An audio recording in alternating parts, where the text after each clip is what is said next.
What if Sleeping Beauty's spindle was not just a cursed object, but a portal to a dark, alternate realm? Imagine, if you will, a world where the prick of a finger was not the end, but the beginning of a nightmare. Aurora, the beloved princess, had always been curious. The spindle, hidden away in the highest tower, called to her like a siren's song. She reached out, her fingers brushing against the cold, ancient wood. And then, pain. A single drop of blood fell, and the world around her dissolved into shadows. When she opened her eyes, she was no longer in the tower. The sky above was a swirling void of black and crimson. The trees twisted and alive, their branches clawing at the air. The ground beneath her feet was soft, like flesh, and the air was thick with the scent of decay. "Where am I?" she whispered, her voice swallowed by the oppressive silence. But the silence did not last. From the shadows emerged figures, familiar, yet wrong. Her parents, the king and queen, their faces pale and hollow, their eyes empty. They reached for her, their mouths moving but no sound coming out. And then, the laughter, cold, cruel, and unmistakable. "Welcome, Aurora." Maleficent's voice echoed through the realm. "You will never wake up, for this is your new reality." Aurora stumbled backward, her heart pounding. "What do you want from me?" she cried, her voice trembling. Maleficent's form materialized before her, towering and monstrous. Her eyes glowed like embers, and her wings cast a shadow that seemed to stretch forever. "I want you to understand," she said, her voice dripping with malice. "this realm feeds on hope, and yours will sustain me for eternity." Aurora turned to run, but the ground beneath her shifted, pulling her deeper into the nightmare. The trees seemed to close in around her, their branches reaching like skeletal hands. She ran until her legs gave out, collapsing in a clearing where a river of black water flowed. The river was unlike anything she had ever seen. Its surface shimmered with faint, ghostly images, faces of people she did not recognize, their expressions frozen in despair. She reached out to touch the water, but it recoiled, as if alive. "Do not touch the river," a voice said, soft and mournful. Aurora turned to see a figure standing behind her. It was one of the fairies who had raised her, but her once bright wings were now tattered and gray. Her eyes were hollow, and her voice was barely a whisper. "Flora? Aurora asked, her voice breaking. What happened to you?" The fairy shook her head. "This place changes you. She said. It takes your light and leaves only shadows. You must not let it take you too." "How do I escape?" Aurora pleaded. The fairy's expression darkened. "There is no escape," she said. "The spindle brought you here, and only the spindle can send you back. But it is guarded by Maleficent, and she will never let you go." Before Aurora could respond, the fairy's form began to dissolve, her body breaking apart into wisps of smoke. "Find the shard," she whispered as she faded. "It is your only hope." Aurora was alone again, the weight of the realm pressing down on her. She looked down at her hands, trembling and pale, and realized that the longer she stayed, the weaker she became. The air seemed to drain her strength, and the whispers in the shadows grew louder, more insistent. She pressed on, determined to find the shard the fairy had spoken of. The forest seemed endless, but eventually she came upon a clearing where a single beam of light pierced the darkness. In the center of the clearing stood a pedestal, and on it rested a shard of the spindle, glowing faintly. Aurora reached for it, but before she could touch it, the ground beneath her erupted. Thorns burst from the earth, wrapping around her legs and pulling her down. Maleficent's laughter filled the air. "Did you truly believe it would be so easy?" Maleficent sneered. "The shard is mine, and so are you." Aurora struggled against the thorns, but they only tightened their grip. She looked up at Maleficent, her eyes filled with defiance. "I will never stop fighting," she said. Maleficent's smile widened. "Good. She said. Your hope will make your despair all the sweeter." And with that, the thorns dragged Aurora into the earth, and the realm swallowed her whole. Aurora awoke in a place darker than before. The thorns had dragged her deep into the earth, and now she found herself in a cavern lit only by the faint glow of bioluminescent fungi. The air was damp and cold, and the walls seemed to pulse as if alive. She stood slowly, her body aching from the thorn's grip. The shard of the spindle was gone, and with it, her fleeting hope. But Aurora was not one to give up easily. She pressed forward, determined to find a way out of this nightmare. The cavern led to a series of tunnels, each more twisted than the last. As she walked, she began to hear voices, familiar voices. They called her name, soft and pleading. She followed the sound, her heart pounding with a mixture of hope and dread. The tunnel opened into a vast chamber, and there, standing in the center, was the prince. He looked just as she remembered him, handsome, noble, and kind. But something was wrong. His eyes were distant, and his movements were slow as if he were sleepwalking. Philip? Aurora cried, running to him. You're here. You've come to save me. The prince turned to her, his expression blank. Aurora? He said, his voice hollow. I don't remember. Her heart sank. What do you mean? It's me, Aurora. We were going to be married. Don't you remember? The prince shook his head slowly. I remember. A forest. A castle. But not you. Aurora reached out to touch his hand, but he pulled away. Stay back, He said. I don't know who you are. The pain in her chest was unbearable. The realm was taking him from her, piece by piece. She had to find a way to restore his memories before it was too late.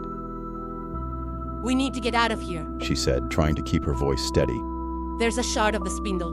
If we can find it, we can escape. The prince nodded, though his eyes remained distant. Together, they ventured deeper into the cavern, the walls closing in around them. The air grew colder, and the whispers grew louder.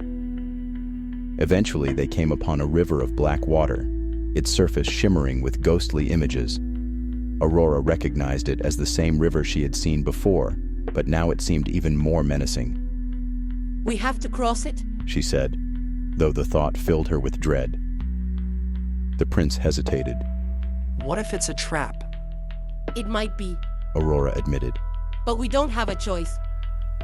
They stepped into the river, the water icy and thick. As they waded through, the ghostly images began to take shape, forming into faces of people they had known. Aurora saw her parents, their expressions filled with sorrow. The prince saw his father, the king, his eyes filled with disappointment. Ignore them? Aurora said, though her own heart ached at the sight. They're not real. But the images grew more vivid, more insistent. They began to speak, their voices overlapping in a cacophony of guilt and regret. You failed us. Her father's voice said. You were never good enough. Her mother's voice added. You let us down. The king's voice said to the prince. Aurora clenched her fists, forcing herself to keep moving. They're not real. She repeated, more to herself than to the prince. Finally, they reached the other side of the river, their bodies trembling from the cold. But their ordeal was far from over. The cavern opened into a forest, but it was unlike any forest Aurora had ever seen. The trees were twisted and gnarled, their branches reaching like claws. The ground was covered in thorns, and the air was filled with the sound of distant screams. This place, The prince said, his voice barely a whisper. it's like a nightmare. It is a nightmare, Aurora replied. and we're trapped in it. They pressed on, the forest growing darker with every step. The whispers returned, louder now, more insistent. They spoke of despair, of hopelessness, of surrender. Give up, the voices said. You'll never escape. Aurora clenched her teeth, forcing herself to ignore them. But the prince was not so strong. He began to slow, his steps faltering. I can't He said, his voice trembling. go on. You have to. Aurora said, grabbing his hand. We have to keep moving. But the prince pulled away. I don't even know who you are. He said, his eyes filled with confusion. Why should I trust you? Aurora's heart broke, but she couldn't give up. Because I'm the only one who can help you. She said. Please, Philip. Trust me. The prince hesitated, then nodded slowly. Together they continued through the forest, the whispers growing louder with every step. Eventually they came upon a clearing, and in the center stood a castle made of mirrors. Its surface reflected the twisted trees and the dark sky, but as they approached, the reflections began to change. Aurora saw herself, but not as she was now. She saw herself as a child, happy and carefree. Then she saw herself as an old woman, frail and broken. The images shifted rapidly, showing every possible version of herself. What is this place? The prince asked, his voice filled with awe. It's a test. Aurora said, though she wasn't sure how she knew. We have to face our fears. They stepped inside the castle, the mirrors closing in around them. The reflections became more vivid, more personal. Aurora saw herself failing over and over again. She saw herself alone, abandoned by everyone she loved. The prince saw himself as a failure, unworthy of his title. He saw himself losing everything he cared about, his kingdom, his people, his honor. I can't. The prince said, falling to his knees.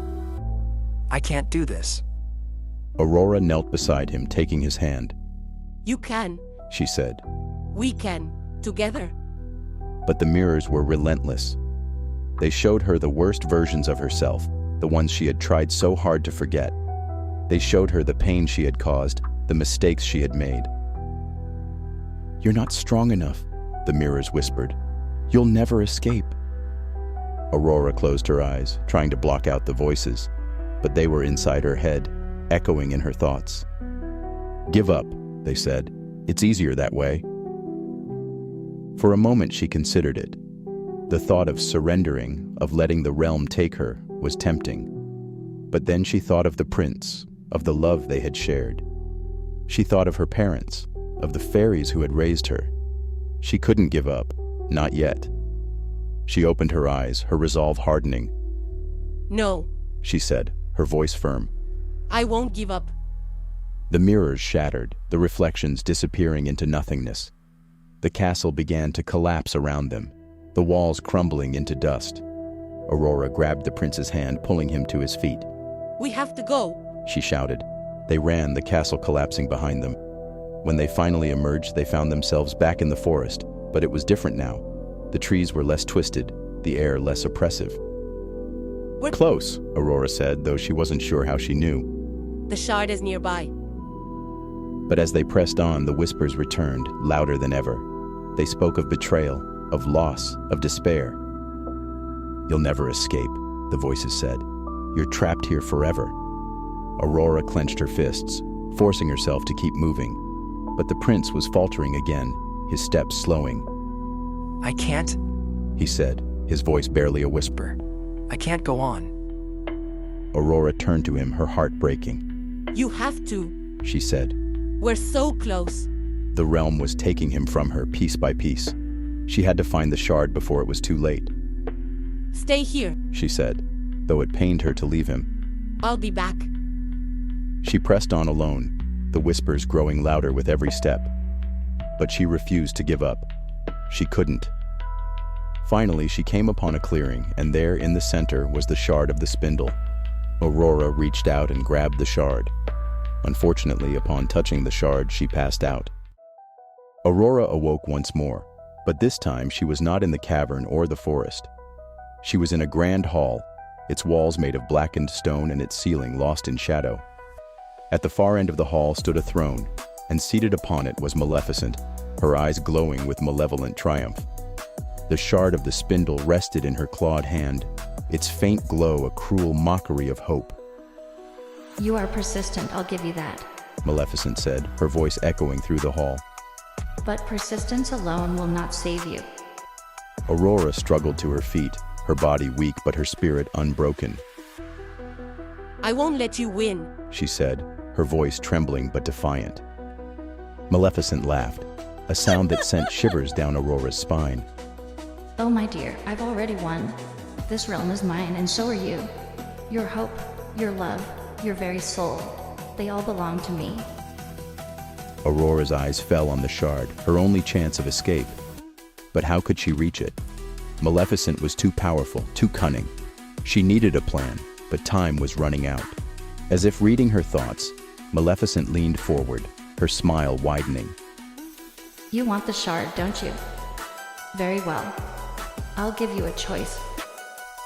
She gestured, and the ground beneath Aurora shifted. The blackened stone gave way to a mirror-like surface, and in its reflection, Aurora saw the prince. He was kneeling, his head bowed, his eyes empty. Your beloved prince, Maleficent said. he is lost to you, but I can return him to the waking world. All you have to do is give up the shard. Stay here, and I will let him go. Aurora's heart ached at the sight of the prince, so broken and defeated. She wanted nothing more than to save him, but she knew the cost would be her own freedom. And if I refuse? She asked, though she already knew the answer. Maleficent's smile turned cruel. Then he will remain here trapped in this realm forever, and you will watch as he fades away, piece by piece, until there is nothing left. Aurora clenched her fists, her mind racing. She couldn't abandon the prince, but she couldn't give up the shard either. There had to be another way. As if sensing her hesitation, Maleficent stood, her towering form casting a shadow over Aurora. Choose. She commanded, her voice like thunder. Aurora took a deep breath, her resolve hardening. I choose neither. She said. Maleficent's eyes narrowed. What? I won't let you control me. Aurora said, her voice steady now. I won't let you take him, and I won't let you keep me. She lunged forward, her hand outstretched, reaching for the shard. Maleficent roared in anger, her wings spreading wide as she raised her staff. But Aurora was faster.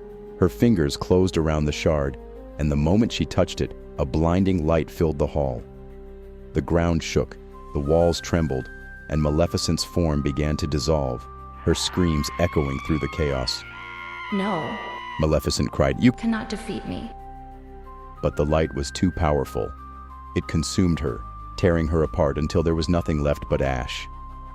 The hall began to collapse, the blackened stone crumbling into dust. Aurora clutched the shard, her heart pounding as she turned to the prince. Philip? She cried, running to him. "We have to go!" The prince looked up, his eyes clearing for the first time. Aurora? He said, his voice filled with recognition. Yes, it's me. She said, tears streaming down her face. We have to leave now. She grabbed his hand, pulling him to his feet. Together, they ran through the collapsing hall, the ground cracking beneath them. The shard in Aurora's hand glowed brighter, its light cutting through the darkness. But as they reached the edge of the hall, Aurora realized the truth. The shard could only take one of them back. She stopped, her heart breaking as she turned to the prince. You have to go. She said. What? The prince said, his eyes wide with fear. No, I won't leave you. You have to. Aurora said, her voice trembling. The shard can only take one of us. You have to go back. You have to save the kingdom. The prince shook his head, tears in his eyes. I can't lose you, He said. You won't? Aurora said, forcing a smile. I'll always be with you. But you have to go. Now, Dot. She pressed the shard into his hand, her fingers lingering for a moment. Then she stepped back, the ground cracking beneath her feet. Aurora. The prince cried, reaching for her. But it was too late. The shard's light enveloped him, and in an instant, he was gone. Aurora stood alone in the collapsing hall, the darkness closing in around her.